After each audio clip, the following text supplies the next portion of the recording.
a direitos humanos, liberdades fundamentais, a questão relativa à cooperação em caráter econômico, social, cultural, humanitário, estimulando esses estados a determinadas atividades comuns.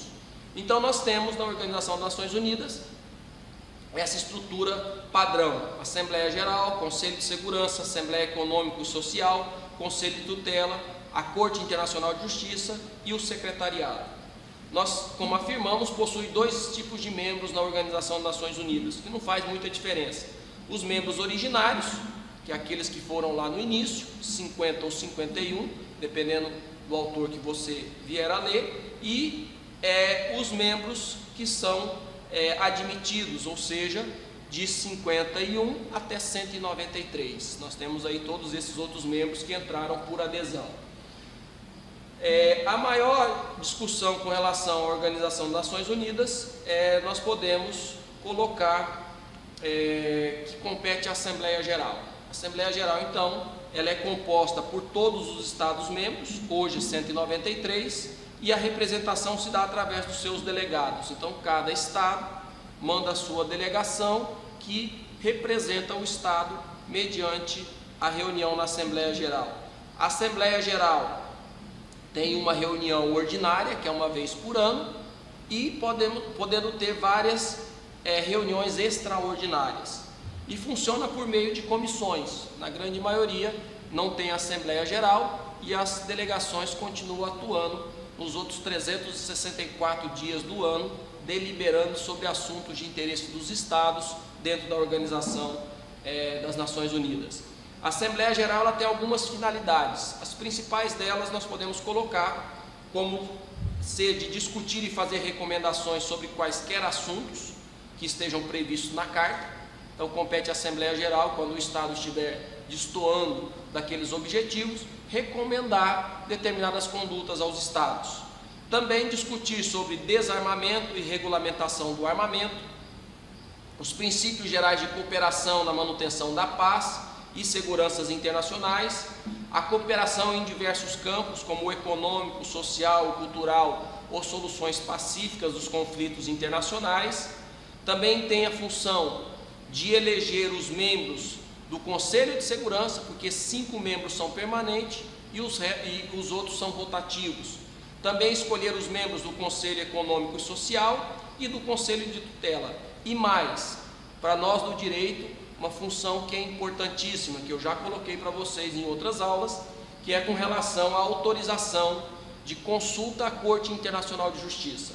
Então a Assembleia Geral, quando autoriza, um organismo pode fazer uma consulta à Corte Internacional de Justiça. Então eu afirmei para vocês que um tribunal tem por objetivo solucionar casos concretos, somente casos concretos. A Corte Internacional de Justiça tem esse plus, que pode dar parecer consultivo quando autorizado pela Assembleia Geral da Organização das Nações Unidas. A Assembleia Geral das Nações Unidas, cabe a cada Estado-membro apenas um voto, e cada Estado poderá fazer-se representar por no máximo 5 representantes. As decisões da Assembleia Geral, como nós vimos, ela já está estabelecida lá no tratado que criou a organização, são tomadas por maioria simples dos membros presentes e votantes. E em questões mais importantes, como também está essas medidas especificadas no tratado, são tomadas por maioria, uma maioria que é qualificada por 2/3 dos membros presentes e votantes. Já outro órgão, que é o órgão que acaba sendo o órgão principal da Organização das Nações Unidas e tem caráter mais executivo, é o Conselho de Segurança, criado em 1945 com 11 membros, sendo 5 permanentes e 6 eleitos rotativamente pela Assembleia Geral, por um prazo máximo de 2 anos, sem a possibilidade de reeleição, no período imediato. Em 1963, a composição do Conselho de Segurança foi alterado para 15 membros. Então nós temos 5 membros permanentes, Estados Unidos da América, China, Rússia, França e Grã-Bretanha, e um número de 10 membros não permanentes, ou seja, rotativos, que são eleitos por um mandato de 2 anos, sendo que cada membro do Conselho tem ali apenas um representante e apenas um voto, e as suas decisões devem ser cumpridas pelas Nações Unidas, com a possibilidade de veto dos membros permanentes. E aí a gente vê que essas 10 vagas de membros rotativos são divididos de uma forma harmônica entre os continentes. Então, nós teremos aí uma representação também de determinados membros por determinados continentes. Então, já existe um pré-acordo para essa rotatividade desses membros na hora da eleição na Assembleia Geral. As funções do Conselho de Segurança são inúmeras, que está prevista lá no Tratado Internacional de Criação, na Carta de São Francisco, mas nós podemos falar que as principais funções do Conselho de Segurança é regulamentar os litígios entre os Estados-membros. A gente vê várias decisões do Conselho de Segurança quando existe controvérsia entre os Estados, eles adotam algumas regulamentações, regulamentar a questão do armamento, agir em casos de agressão ou ameaça à paz e decidir sobre medidas a serem tomadas no caso de uma decisão da Corte Internacional de Justiça o Estado não cumprir de forma voluntária. Então, o Conselho de Segurança acaba sendo aquele órgão que determina a execução de uma sentença da Corte Internacional de Justiça. Proferida uma sentença da Corte Internacional de Justiça, o Estado deve cumpri-la voluntariamente. Se não cumprir, a Corte Internacional de Justiça reclama ao Conselho de Segurança e o Conselho de Segurança pode determinar o cumprimento imediato. E como vai ser esse cumprimento? E aí o próprio Conselho vai definir se é se utilizando a força, se não é se utilizando a força, se é impondo embargos ou alguma outra medida restritiva ao Estado. Retomando então, como órgão da Organização das Nações Unidas, nós vimos a Assembleia Geral, nós vimos o Conselho de Segurança e nós temos outro órgão importantíssimo dentro da Organização das Nações Unidas, que é o Conselho Econômico e Social. Hoje, atualmente, é composto por 54 membros da Organização das Nações Unidas, eleito por um período de 3 anos pela Assembleia Geral. E o que tem aqui de importante?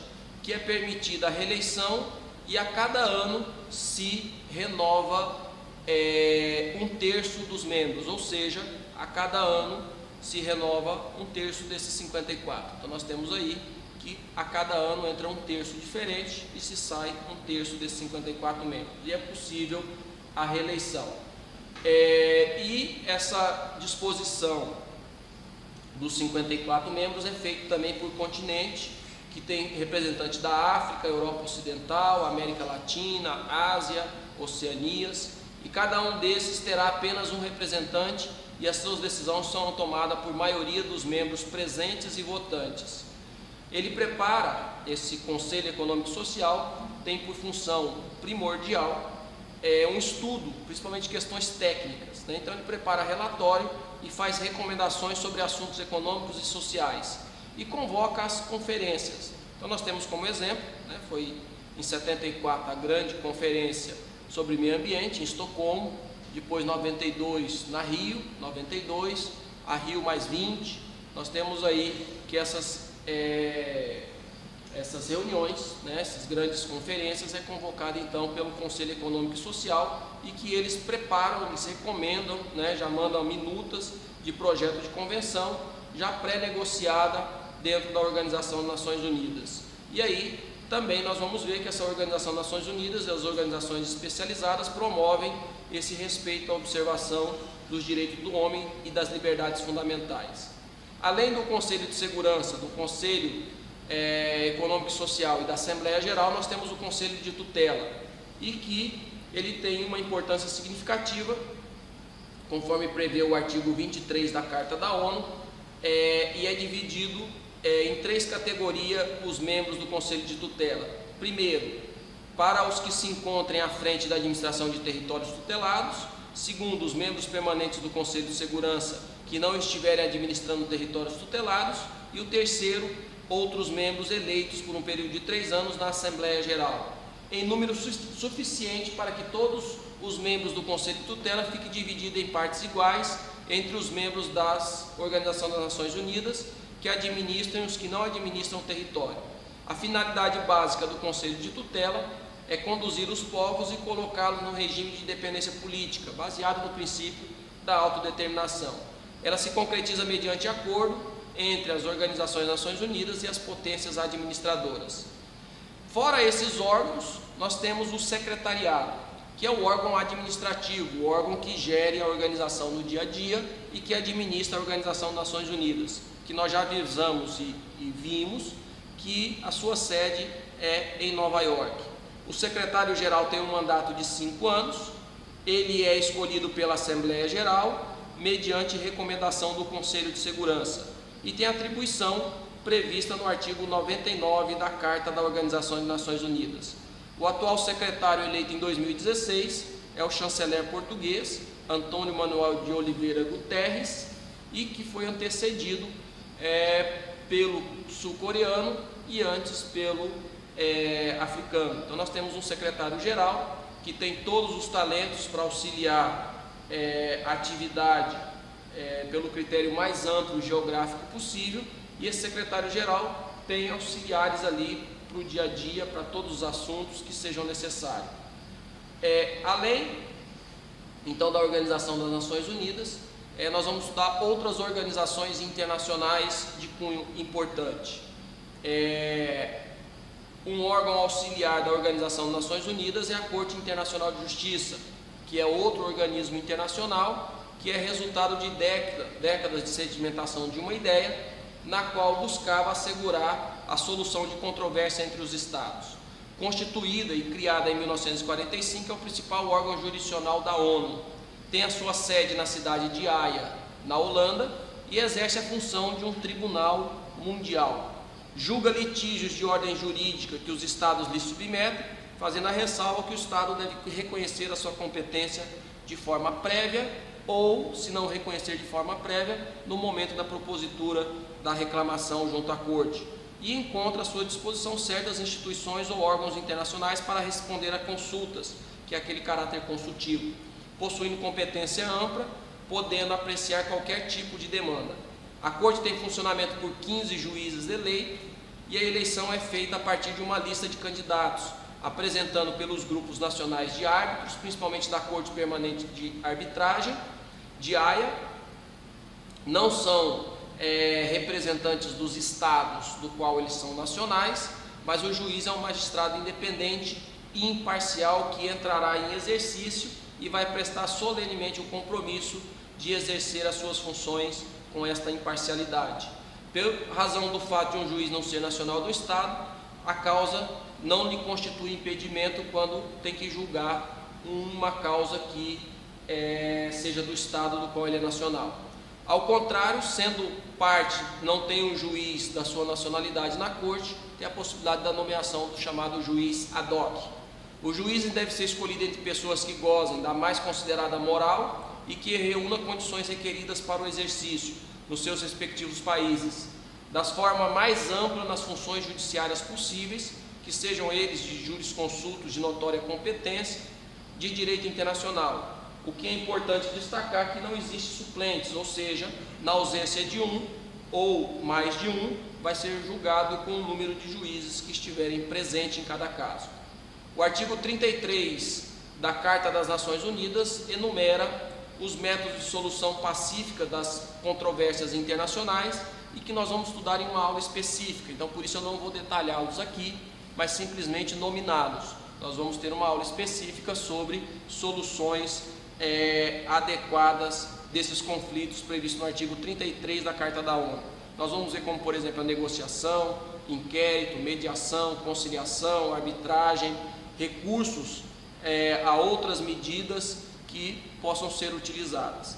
Então, essa decisão judicial, ela pode e deve ser tomada pela organização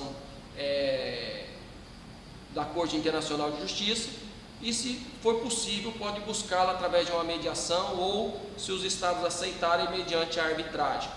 Distingue-se então a decisão judicial, porque o juiz está preso às regras mais restritas do que o árbitro. Então, quando o estado não quer pela arbitragem, não mediação, o poder então judicial é da Corte Internacional quando os estados são signatários. A Corte de Justiça, ela nem